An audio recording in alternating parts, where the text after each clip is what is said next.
All right, here we are with Booker T. Poe, and over there is my brother Brian.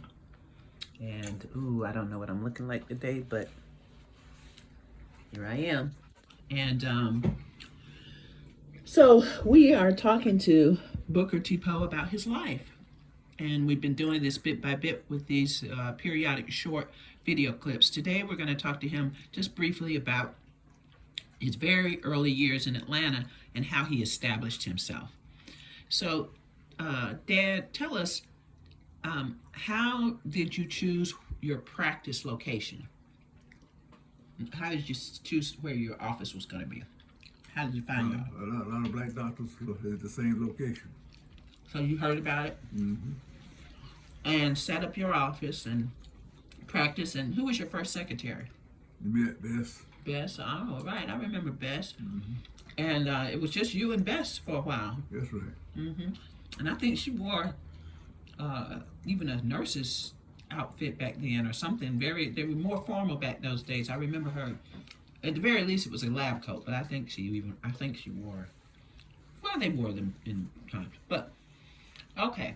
And so you grew your practice. To what do you attribute your success? Because your practice grew quite a bit over the years. Why do you think it was so successful? Being willing to make calls. I made some calls, house calls too. Yeah. And yes, I remember you with the doctor's bag. And you worked how many days a week? Well, several doctors a week. No, how many days a week did you work? I forgot. I recall you worked 6 days a week.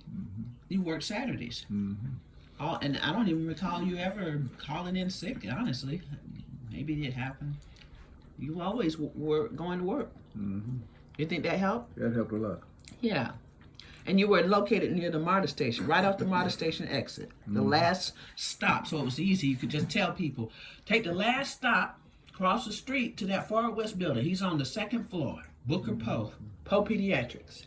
And you also got involved in the Atlanta Medical Association. Is that right?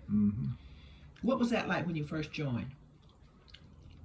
Well, that was a good place to be able to make calls from. I mean, network? Okay.